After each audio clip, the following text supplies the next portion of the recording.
lahir dia pada saat raja siapa.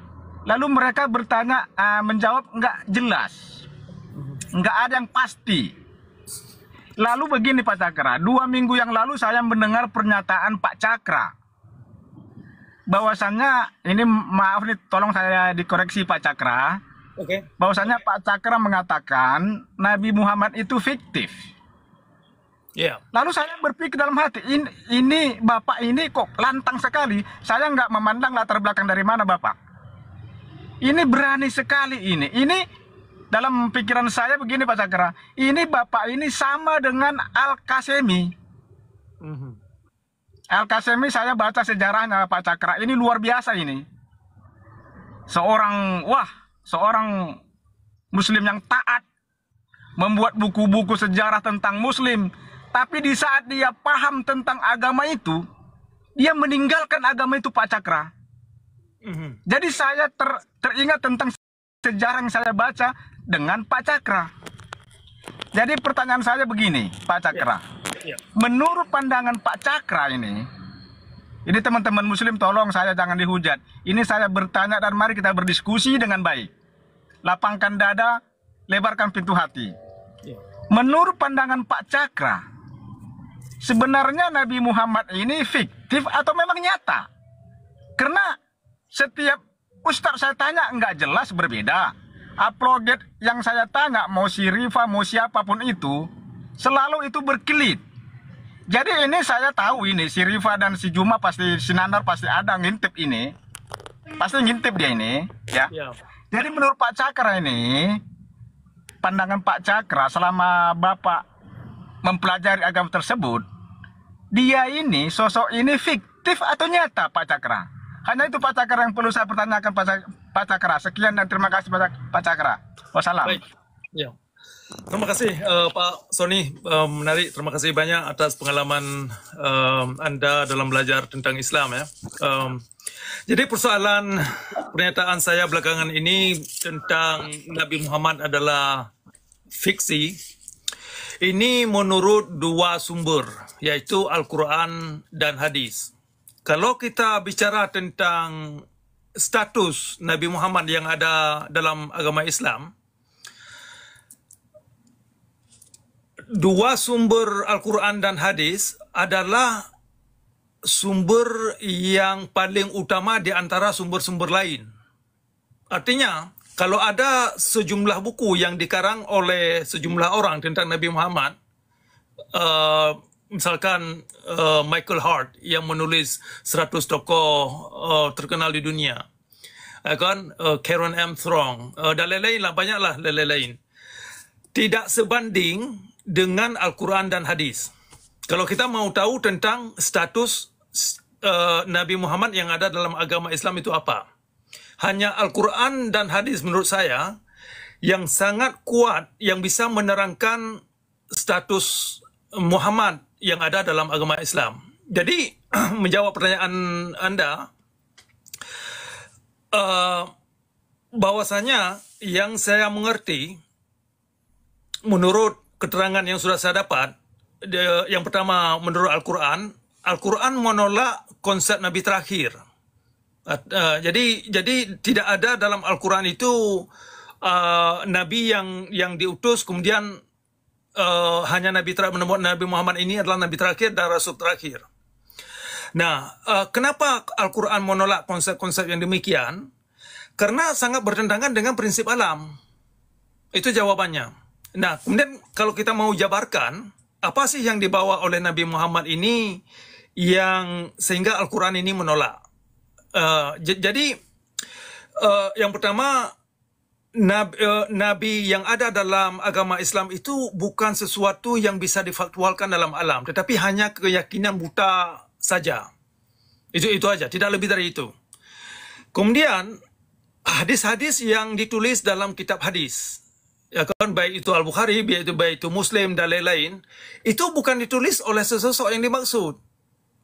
Jadi Muhammad tidak menulis satu hadis pun. Muhammad yang dimaksud dalam agama Islam, dia tidak menulis satu hadis pun, tetapi ditulis oleh orang lain. Itu yang jadi masalah. Kemudian kandungan hadis itu sendiri bertentangan dengan prinsip-prinsip alam. Dan dalam hal ini juga konsep Tuhan yang dibawa oleh Nabi Muhammad itu sendiri. Jadi Tuhan atau hukum Islam itu sangat bertentangan dengan prinsip alam. Kalau Al-Quran dipandang sebagai petunjuk dari Tuhan, maka Al-Quran ini tidak sekali-sekali bertentangan dengan prinsip alam. Nah, jadi nanti bisa panjang ini kenapa Al-Quran menolak konsep Nabi terakhir, kenapa Islam yang dibawa oleh Nabi Muhammad adalah bukanlah konsep Islam yang kita dapat dalam Al-Quran. Jadi Al-Quran tidak hanya menolak Nabi Muhammad, Al-Quran menolak keseluruhan yang dibawa oleh Nabi Muhammad, baik itu agama, baik itu konsep Tuhan, baik itu hukum Tuhan, baik itu syariat Islam dan ritualitas dan lain-lain yang ada di dalam agama Islam secara entities. Nah, itu dari perspektif Al-Quran. Kemudian kita lihat dari perspektif kitab hadis. Bahwasanya kitab hadis mengakui bahwasanya tokoh yang ada di dalam agama Islam tidak lebih daripada tokoh fiksi. Dengan kata lain, tokoh yang digambarkan dalam kitab hadis bukanlah tokoh yang benar-benar ada, tetapi hanya personified character atau fictional character. Ya, itu. Jadi dari hadis ada 3 dimensi bisa kita lihat. Yang pertama dari struktur hadis atau narasi otoritas. Menurut narasi otoritas, hadis menggambarkan bahwasanya tokoh Nabi Muhammad itu adalah tidak lebih daripada nabi fiksi atau fiktif. Nah, kemudian kita lihat dari esensi hadis. Nah, esensi hadis menggambarkan bahwasanya kandungan hadis atau pesan yang dibawa oleh tokoh ini, Nabi Muhammad, yaitu Nabi Muhammad ini tidak lebih daripada tokoh fiksi. Kemudian kita lihat daripada poros orientasi hadis. Ya kan, poros orientasi hadis itu kemana? Nah, menurut poros orientasi hadis menunjukkan tokoh yang ada di dalam kitab hadis itu, yaitu Nabi Muhammad, adalah hanya figur fiksi. Jadi, yang bisa menerangkan duduk perkara Nabi Muhammad adalah fiksi, yang sangat kuat saya lihat, ya 2 sumber ini. Yang pertama dari keterangan Al-Quran, kemudian dari pengakuan kitab hadis itu sendiri. Yaitu baik itu Sahih Al-Bukhari, baik itu Sahih Muslim dan lain-lain. Termasuk asbabun nuzul, termasuk itu Sirah Muhammad, termasuk dan pendapat-pendapat mazhab.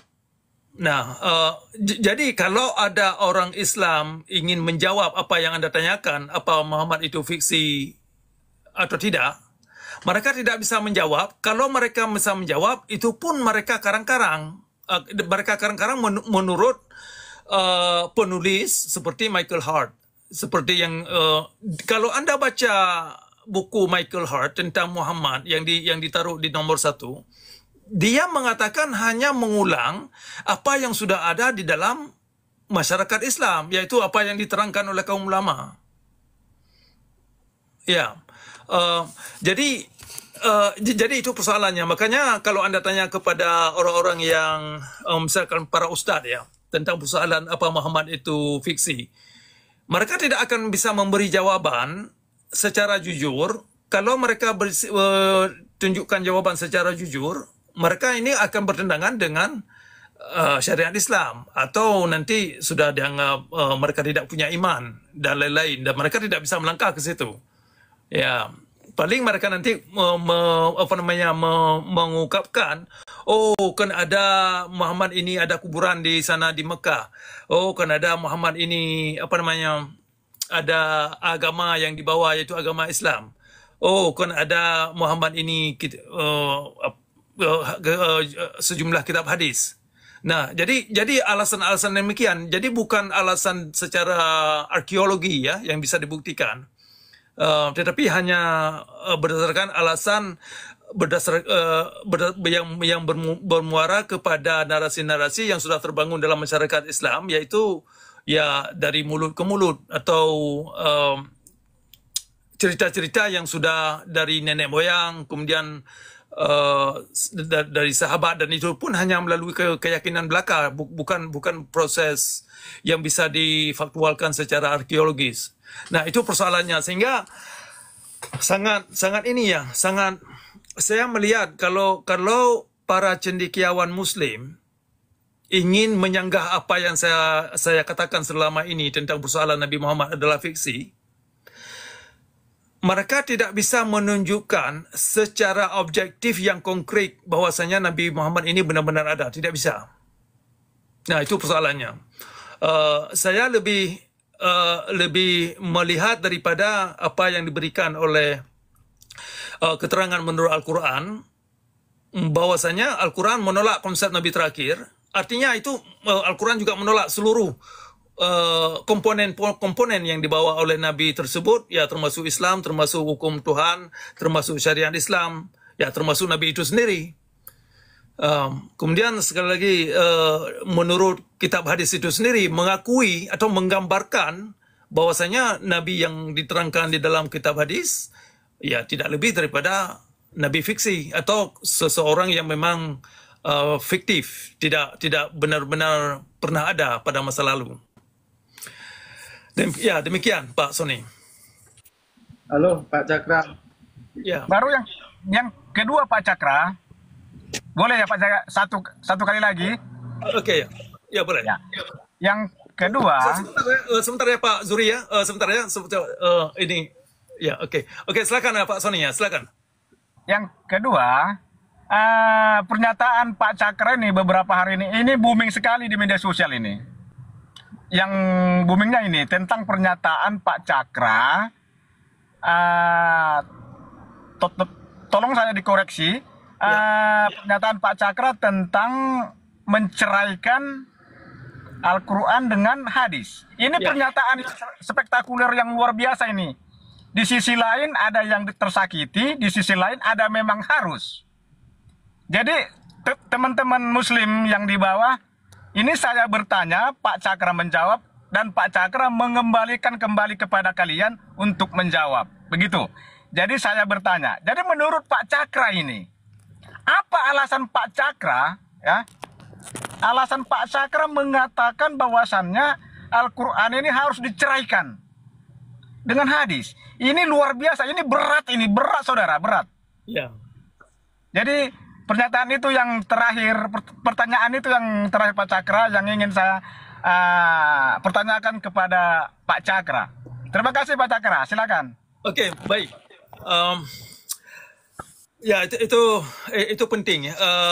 Kenapa saya mengusulkan Al-Quran itu perlu diceraikan dengan hadis? Alasannya begini. Ketika kita gabung Al-Quran dan hadis, Al-Quran itu tidak layak lagi sebagai petunjuk. Wow.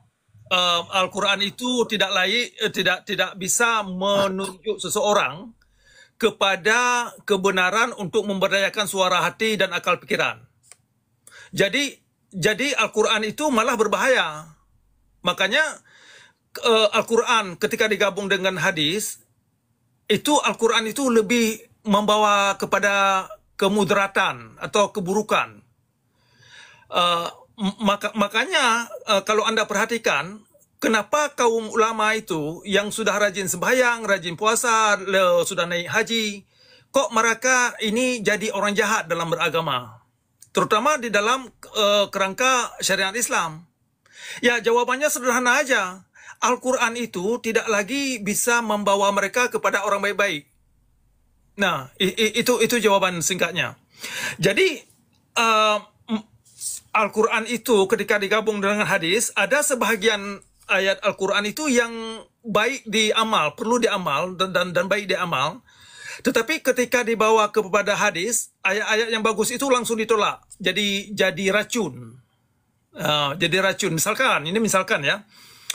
Ayat 256 yang ada di dalamnya itu tidak ada paksaan dalam beragama.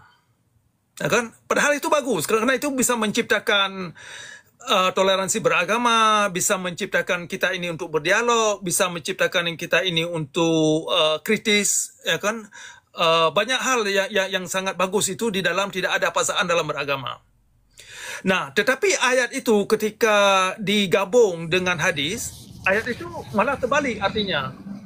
Jadi artinya di dalam syariat Islam harus dan wajib dipaksa. Bila perlu, Anda harus disergap untuk dijadikan budak, diambil harta. Kalau Anda wanita nanti diperkosa dan Anda bisa dijual jadi barang jualan. Nah, jadi makanya hadis ini memang bukan tujuannya kepada perbaikan suara anak hati nurani, bukan pemberdayaan akal pikiran kita. Malah hadis ini menjerat manusia kepada kezaliman di dalam beragama. Makanya saya bilang bahwasanya penegakan syariat Islam sesungguhnya adalah penegakan kezaliman Nabi Muhammad dalam beragama. Nah, jadi yang ulama tunjukkan, yang ulama pamerkan kepada publik, sesungguhnya itu adalah perilaku-perilaku Nabi yang mereka yakini. Karena ada di dalam kitab mereka, ada di dalam materi-materi yang mereka kaji.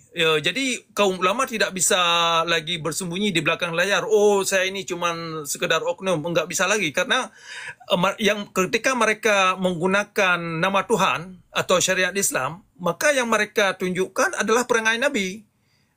Artinya ya begitulah nabi-nabi yang kalau misalkan ada hukum potong apalah ya kan, bakar-bakar rumah orang, bakar gereja, ancam-ancam orang, maki-maki orang, mudah-mudahan gitu. Jadi itu memang bagian daripada syariat. Nah, jadi singkatnya hadis itu memang perlu diceraikan dari Quran, sehingga nanti ayat-ayat yang bermasalah dalam Al-Quran, ada sejumlah ayat di dalam Al-Quran itu yang menurut saya terjemahan dalam Al-Quran itu perlu diterjemahkan kembali. Sehingga ayat-ayat misalkan ayat 29, ayat 123 dari surah At-Taubah ya. Nah, ayat-ayat yang demikian itu bisa kita terjemahkan kembali. Nah, tetapi hadis ini perlu diceraikan dulu. Hadis ini perlu diceraikan dulu karena itulah sumber masalah. Demikian dulu Pak Sani. Oke, terima kasih Pak Cakra penjelasannya. Jadi buat teman-teman ya, maaf kalau pertanyaan saya terlalu tajam ini. Sekali lagi mohon maaf, bukan ada niat saya untuk sekedar ingin menambah ilmu saja. Terima kasih Pak Cakra. Terima kasih teman-teman yang di bawah. Wassalamualaikum. Waalaikumsalam. Kita connect ya, Pak Sani. Siap. Oke, baik. Oke, Pak Zuri, silakan Pak. Ada yang ingin ditambah?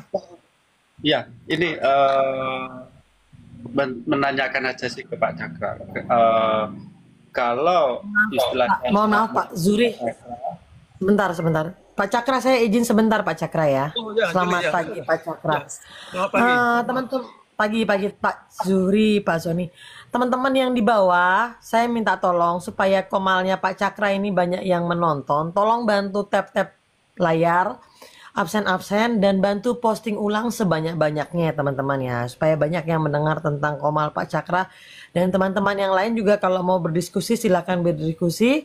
Tapi kita sama-sama utamakan adab yang baik ya. Itu biasanya kita harus lakukan itu ya. Terima kasih teman-teman. Terima kasih Yuli. Minta tolong. Nah, silakan Bang. Yang Bang Zuri, mohon maaf saya potong tadi. Silakan dilanjutkan Bang Zuri. Ini Pak Cakra, ini kan pasti ada banyak umat Islam menanyakan. Seandainya ini Muhammad itu dianggap fiktif, terus makam yang di Arab Saudi itu gimana? Begitu Pak Cakra. Sikap saya begini. Kalau arkeologis dan secara forensik bisa dibuktikan bahwasanya makam yang ada di Mekah tentang Nabi yang dimaksud, saya terbuka, saya bisa menerima kalau memang itu benar. Tapi menurut ini ya, nanti jadi perdebatan juga. Kalau itu Nabi yang dimaksud, ternyata pernyataan-pernyataan yang dalam kitab hadis mengajak manusia kepada orang jahat dalam beragama, timbul pertanyaan, kok apa benar Nabi ini diutus oleh Tuhan? Ya kan, bagaimana kita mau konfirmasikan bahwa Nabi yang ada di Mekah itu benar diutus oleh Tuhan seperti yang dimaksud? Sedangkan Al-Quran, di dalam Al-Quran itu ada 5 kali kata Muhammad disebutkan. Tidak satu pun di dalam Al-Quran menurut yang saya pahamkan, kata Muhammad itu dimaksud kepada sesosok atau sebagai sesosok. Seperti yang diyakinkan dalam agama Islam. Tidak satu tempat pun kata Muhammad itu direferensikan kepada sesosok seperti yang kita baca di dalam kitab hadis. Nah, sekarang timbul pertanyaan nanti, kalau kitab hadis ini bisa membuktikan bahwasanya setiap kata-kata yang ada di dalam kitab itu berasal dari Nabi Muhammad. Nah, ini kan urusan ulama sendiri yang harus membuktikan. Karena tidak satu pun hadis yang ditulis dalam kitab hadis ditulis oleh sesosok yang dimaksud, tetapi ditulis oleh sepulan-sepulan, didengar dari sepulan-sepulan, kemudian disampaikan kepada anak sepulan-sepulan sampai 5 sampai 7 orang. Ya kan? Dan itu pun jauh setelah Al-Quran itu ada. Nah, jadi di dalam hadis itu ada masalah tersendiri yang cukup bermasalah, yang cukup rumit, yang saya kira tidak mungkin kaum ulama ini bisa meluruskan.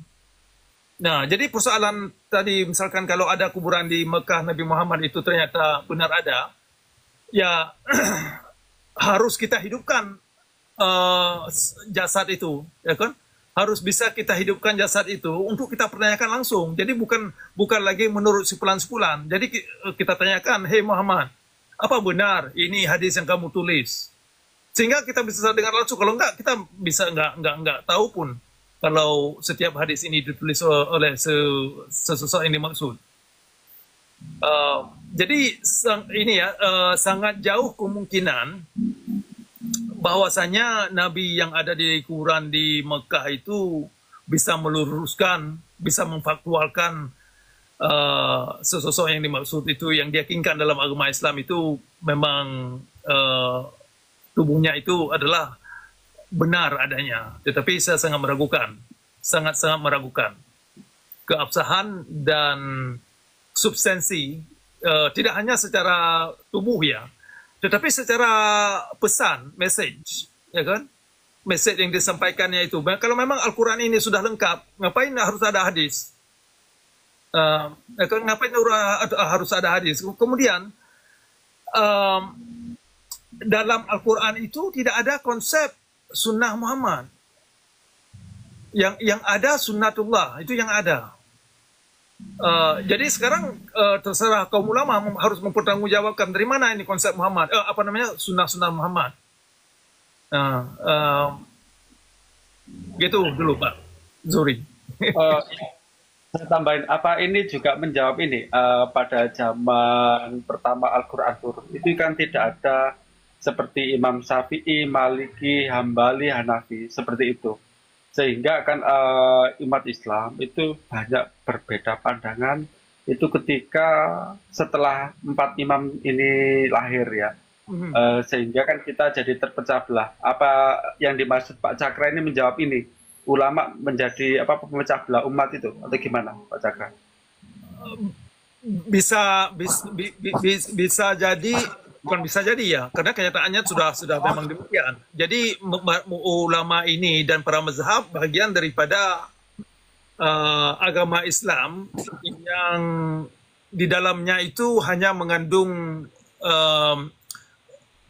ideologi, bukan ilmu-ilmu kepada pemberdayaan suara hati nurani. Jadi ya mereka pemecah belah, saya kira mungkin begini yang sudah jelas dulu.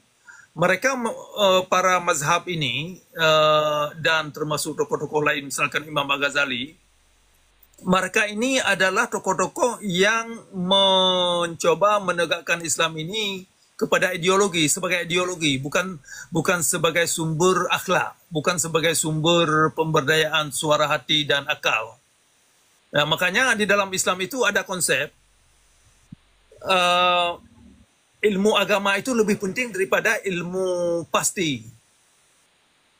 Nah, Jadi akhirnya kita ketika ilmu agama ini lebih penting daripada ilmu pasti, makanya orang Islam ini kan sering berhalusinasi, sering tidak ini secara hidup sehari-hari tidak menyatu dengan prinsip-prinsip alam. Itu masalahnya, sehingga ya tidak heran kalau kenapa umat Islam tidak bisa menjawab tendangan zaman, kenapa mereka tertinggal ya karena antara ilmu agama dengan kehidupan sehari-hari ya ini tidak nyambung, sangat tidak nyambung, sehingga kalaupun mereka misalkan sembahyang, puasa, naik haji, umrah dan semua ritualitas itu hanya sekedar untuk agama, sehingga kegiatan-kegiatan itu tidak membawa umat kepada orang baik-baik, kepada golongan-golongan yang produktif, kepada golongan-golongan yang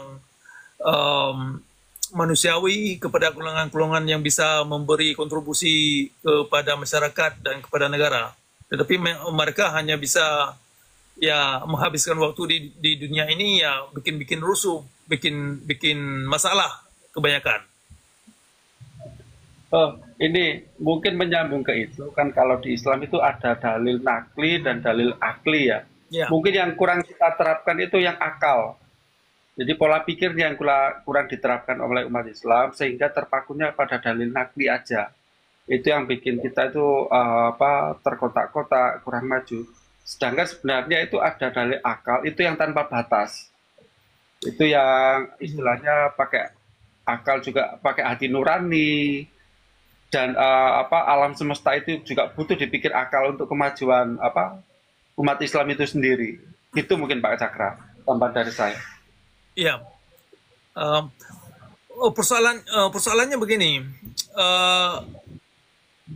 Syariat Islam itu menafikan dalil-dalil akal. Kalau kita menggunakan akal, itu hanya sekedar untuk menggunakan ilmu-ilmu dongeng, sekedar ke situ. Jadi persoalannya di syari'i ini, di syariat. Syariat ini kan tujuannya seperti saya katakan tadi memang bukan kepada untuk memberdayakan akal. Nah, jadi konsep dalil nakli atau dalil akli itu konsep yang semu hanya sekedar slogan saja. Karena kalau konsep itu tidak bisa diaplikasikan dalam realitas alam secara sistematis, maka konsep itu tidak punya makna sama sekali. Jadi yang jadi masalah dalam agama Islam itu adalah syari'i. Sedangkan Islam tanpa syari'i bukan Islam. Nah, jadi orang Islam kejebak di dalam lingkaran itu. Kalau Islam tanpa syari'i itu dianggap bukan Islam, tetapi ketika Islam terlibat syariat, itu membuat orang Islam jadi jahat dalam beragama. Nah, itu persoalannya. Jadi lingkaran itu orang Islam tidak bisa keluar dari situ. Makanya jalan keluarnya itu yang pertama ya kitab hadis ini perlu diceraikan dari Al-Quran, sehingga Al-Quran ini bisa diperbaiki terhadap terjemahan-terjemahan yang rancu dan miring. Ya, setuju Pak Cakra. Ya. Nah, itu aja dulu Pak Cakra ya, ganti yang lain ya. Saya izin turun dulu. Saya pantau dari bawah ya Pak. Oke, baik Pak Zuri, terima kasih ya. Terima kasih. Assalamualaikum Pak Cakra. Waalaikumsalam. Oke. Ya. Pak, makasih Pak Zuri. Pak Bro Yohanes, ada yang mau disampaikan mungkin Pak Bro? Bro Yohanes? Good morning, Pak Cakra. Thank you, Kak Yuli. Yes, Hello, Brother Johannes. Good morning. How are you? I'm good. How about you? Very good, very good. Thank you very much. It's great to see you again. Good to see you, sir. Anyway, it is such a beautiful conversation I've heard from here. Yes, yes. Pak Cakra, kan ya berkali-kali Pak Cakra menyampaikan bahwa harus ada perceraian antara hadis dan juga Al-Quran, Pak. Yeah. Tapi dalam Al-Quran sendiri saya baca di beberapa surat ya Pak, di mana di situ juga banyak sekali kontroversi. Yeah. Kita ambil contoh saja yang sederhana Pak, sebentar di data saya. Di surat An-Nisa ini, di surat An-Nisa 30 5 ya. Aha.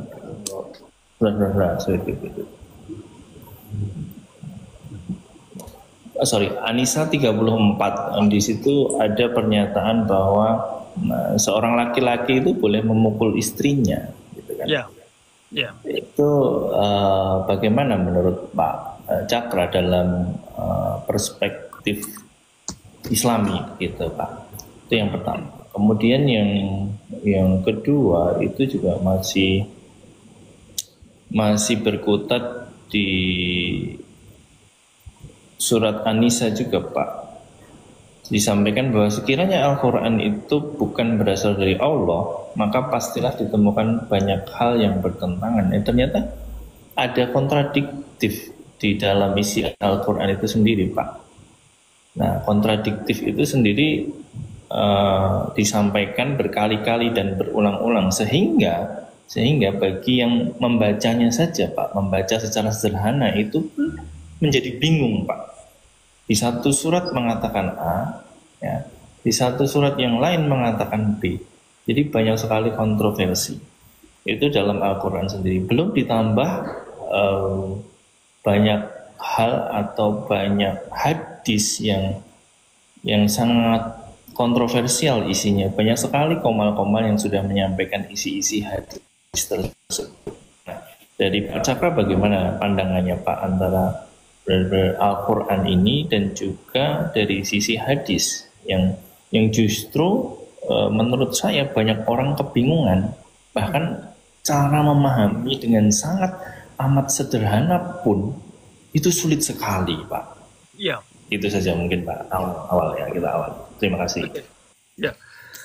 Baik, Brother Yohanes, dua pertanyaan yang sangat bagus sekali saya kira.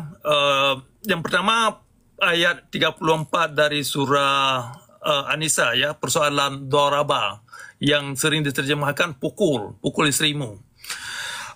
Jadi begini, inilah bagian-bagian yang bisa kita luruskan ketika hadis ini bisa diceraikan dulu dari Al-Quran. Ketika hadis bisa kita pisahkan dari Al-Quran, itu doraba bukan lagi artinya pukul. Nah, dan itu bisa kita bahaskan kali lain nanti. Kemudian kata qatil yang Anda dapat pada ayat 29 dan ayat-ayat lain yang sering diterjemahkan perangilah, akan perangilah dan atau ya menghabiskan golongan lain, akan jadi qatil nanti bukan artinya pukul atau membunuh orang lain atau memerangi orang lain. Nah, jadi kembali kepada doraba yang ada pada ayat 34 surah An-Nisa yang diterjemahkan pukul istrimu, itu yang terjemahan sekarang itu adalah bagian daripada yang sudah diadaptasikan oleh syariat Islam. Jadi itu memang bagian daripada yang dimengerti oleh Kawaket ya, Menteri Keagamaan Islam. Terjemahan memang dipakai demikian.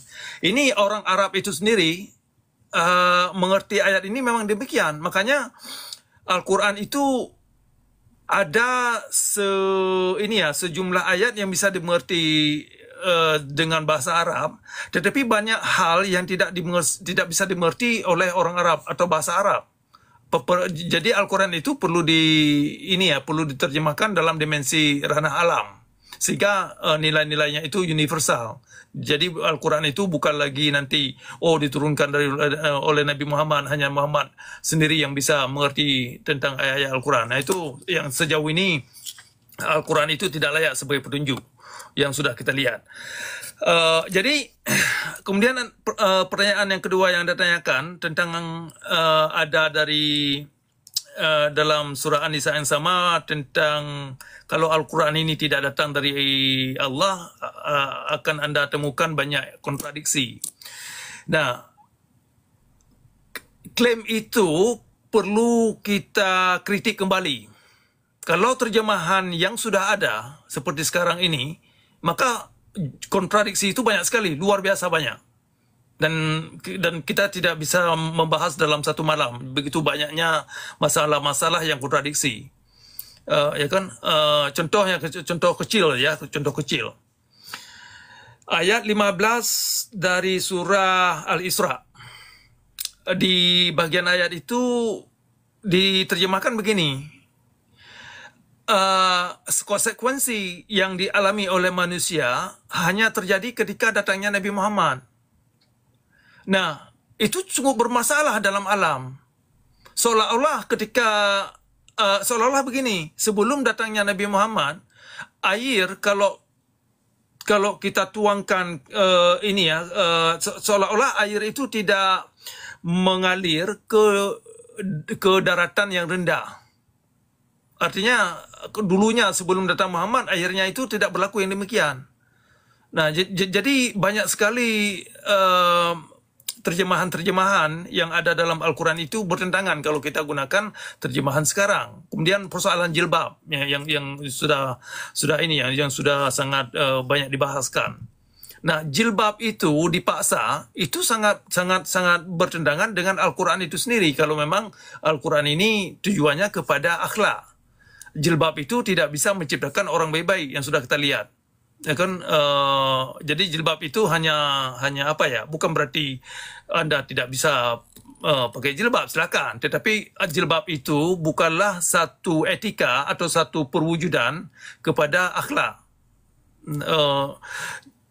Jadi pemahaman hijab yang ada dalam Al-Quran itu dimengerti sebagai jilbab.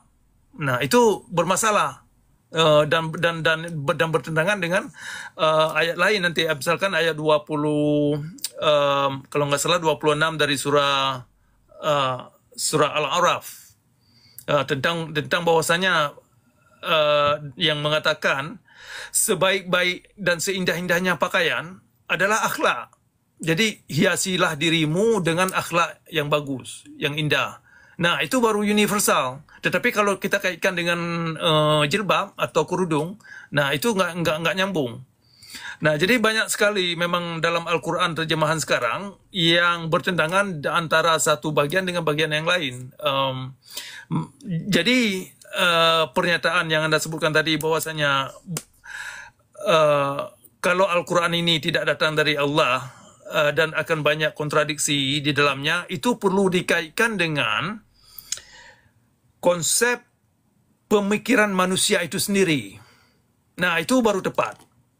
Makanya Allah itu dalam Al-Quran bukan artinya deity, bukan artinya dewa yang disembah. Nah, karena kalau kita ingin tahu apa yang sesungguhnya terjadi pada seseorang dalam akal pikirannya, maka hanya dia sendiri yang bisa menerangkan. Nah, itu baru tepat. Maka tidak ada kontradiksi di dalam pikiran seseorang apa yang dilakukan dengan apa yang diyakini. Makanya nanti kan kita sering dengar ini bahwasanya dari buahnya itu kamu akan mengenal siapa mereka. Karena yang dimaksud Allah itu adalah pikiran manusia itu sendiri. Karena dari pikirannya itu akan kita tahu seluk-beluk seseorang tersebut. Tetapi kalau seseorang ini buah hasil daripada pemikiran orang lain, maka itu akan terjadi kontradiksi. Itu benar. Demikian. Makanya pemikiran bahwasanya Allah itu perlu kita maknakan kepada manusia, bukan kepada bukan kepada Tuhan. Dan Al-Quran itu yang dimaksud itu bukan Al-Quran itu sendiri, tetapi yang dimaksud Quran itu adalah pesan-pesan kesadaran. Pesan-pesan kesadaran itu baru tepat. Demikian dulu Pak Yohanes, Brother Yohanes.